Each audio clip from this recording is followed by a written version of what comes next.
लाडकी बहीण योजनेसाठी ताट रिकामं, एका योजनेसाठी दुसऱ्याचं अन्न हिरावलं, बहीण लाडाची भुकेली जनता उपाशी। 10 रुपयात पोटभर जेवण देणाऱ्या केंद्राची परिस्थिती अशी झाली की आता स्वतःच उपाशी राहण्याची वेळ आली आहे। गरिबांना, कामगारांना, विद्यार्थ्यांना आणि वयोवृद्धांना दिलासा देणारी शिवभोजन थाळी योजना सध्या मोठ्या संकटात आहे।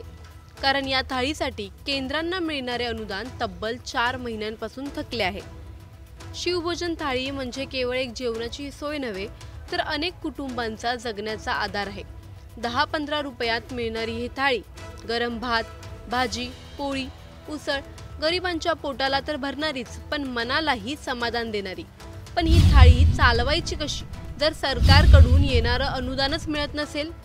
एका केंद्र चालकाने सांगितले की आता किराणा उधारीवरही मिळत नाही, कामगारांचे पगार थकलेत, गॅस भरायला पैसे नाहीत, आम्ही किती दिवस हे असं तग धरू? लाडकी बहीण योजनेसाठी शिवभोजन थाळी योजनेची गळचेपी होतीये का? मंत्रालयातील एका अधिकाऱ्याच्या माहितीनुसार लाडकी बहीण योजनेसाठी निधी मिळावा म्हणून शिवभोजन थाळीसाठीचं अनुदान रोखलं गेलं आहे। म्हणजे एका योजनेला गती देताना दुसऱ्या योजनेची गळचेपी सुरू आहे। एक बहीण खुश आहे, पण हजारो भुकेले पोट धरून बसलेत। केंद्र चालवायचं कसं, असा संतप्त केंद्र चालकांचा सवाल आहे।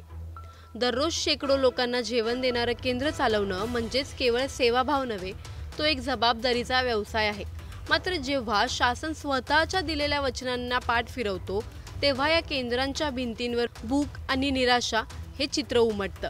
दिवसागणिक वाढणारे खर्च, कामगारांचं समाधान आणि समोर रांगेत उभ्या असलेल्या गरिबांची नजर। आम्ही कुणाकुणाला उत्तरं द्यायची, असं केंद्र चालक म्हणतात। शिवभोजन योजना थांबली तर त्याचा फटका फक्त केंद्र चालकांना बसणार नाही, ती गरिबांच्या पोटावरचा घाव ठरेल। महागाईच्या काळात ही योजना कित्येक गरीब कुटुंबांसाठी वरदान ठरली होती, आता तीच योजना धोक्यात आहे।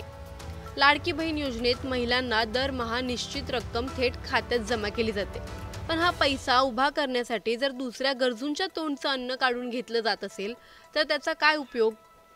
भुकेल्या लेकरांसाठी आई थोडं कमी खायला तयार होईल, पण दुसऱ्याचं ताट उचलून एका बहिणीला दिलं तर बाकीच्यांचं काय?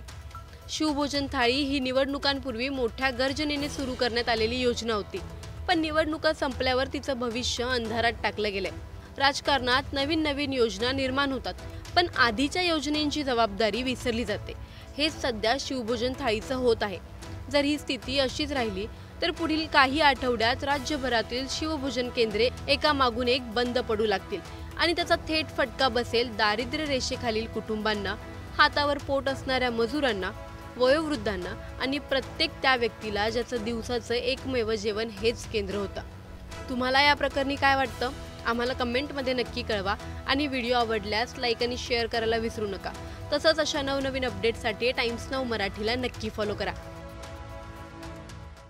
लाडकी बहीण योजनेसाठी ताट रिकामं, एका योजनेसाठी दुसऱ्याचं अन्न हिरावलं, बहीण लाडाची भुकेली जनता उपाशी। 10 रुपयात पोटभर जेवण देणाऱ्या केंद्राची परिस्थिती अशी झाली की आता स्वतःच उपाशी राहण्याची वेळ आली आहे। गरिबांना, कामगारांना, विद्यार्थ्यांना आणि वयोवृद्धांना दिलासा देणारी शिवभोजन थाळी योजना सध्या मोठ्या संकटात आहे। कारण या थाळीसाठी केंद्रांना मिळणारे अनुदान तब्बल 4 महिन्यांपासून थकले आहे। शिवभोजन थाळी म्हणजे केवळ एक जेवणाची सोय नव्हे, तर अनेक कुटुंबांचा जगण्याचा आधार आहे। 10-15 रुपयात मिळणारी ही थाळी गरम भात, भाजी, पोळी, उसळ गरिबांच्या पोटाला तर भरणारीच, पण मनालाही समाधान देणारी। पण ही थाळी चालवायची कशी जर सरकारकडून येणारं अनुदानच मिळत नसेल? एका केंद्र चालकाने सांगितले की आता किराणा उधारीवरही मिळत नाही, कामगारांचे पगार थकलेत, गॅस भरायला पैसे नाहीत, आम्ही किती दिवस हे असं तग धरू? लाडकी बहीण योजनेसाठी शिवभोजन थाळी योजनेची गळचेपी होतीये का?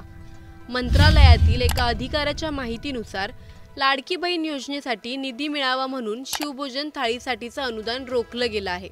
म्हणजे एका योजनेला गती देताना दुसऱ्या योजनेची गळचेपी सुरू आहे। एक बहीण खुश आहे, पण हजारो भुकेले पोट धरून बसलेत। केंद्र चालवायचं कसं, असा संतप्त केंद्र चालकांचा सवाल आहे। दररोज शेकडो लोकांना जेवण देणारं केंद्र चालवणं म्हणजेच केवळ सेवाभाव नव्हे, तो एक जबाबदारीचा व्यवसाय आहे। मात्र जेव्हा शासन स्वतःच्या दिलेल्या वचनांना पाठ फिरवतो तेव्हा या केंद्रांच्या भिंतींवर भूक आणि निराशा हे चित्र उमटतं। दिवसागणिक वाढणारे खर्च, कामगारांचं समाधान आणि समोर रांगेत उभ्या असलेल्या गरिबांची नजर। आम्ही कुणाकुणाला उत्तरं द्यायची असं केंद्रचालक म्हणतात। शिवभोजन योजना थांबली तर त्याचा फटका फक्त केंद्रचालकांना बसणार नाही, ती गरिबांच्या पोटावरचा घाव ठरेल। महागाईच्या काळात ही योजना कित्येक गरीब कुटुंबांसाठी वरदान ठरली होती। आता तीच योजना धोक्यात आहे। लाडकी बहीण योजनेत महिलांना दरमहा निश्चित रक्कम थेट खात्यात जमा केली जाते, पण हा पैसा उभा करण्यासाठी जर दुसऱ्या गरजूंच्या तोंडचं अन्न काढून घेतलं जात असेल तर त्याचा काय उपयोग?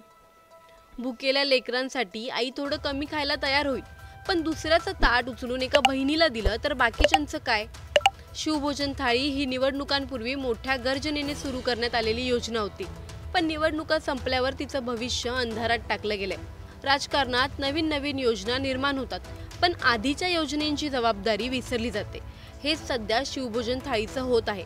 जर ही स्थिती अशीच राहिली तर पुढील काही आठवड्यात राज्यभरातील शिवभोजन केंद्रे एकामागून एक बंद पडू लागतील आणि त्याचा थेट फटका बसेल दारिद्र्य रेषेखालील कुटुंबांना, हातावर पोट असणाऱ्या मजुरांना, वयोवृद्धांना आणि प्रत्येक त्या व्यक्तीला ज्याचं दिवसाचं एकमेव जेवण हेच केंद्र होतं। तुम्हाला या प्रकरणी काय वाटतं? आम्हाला कमेंटमध्ये नक्की कळवा आणि व्हिडिओ आवडल्यास लाईक आणि शेअर करायला विसरू नका। तसंच अशा नवनवीन अपडेट्ससाठी टाइम्स नाऊ मराठीला नक्की फॉलो करा।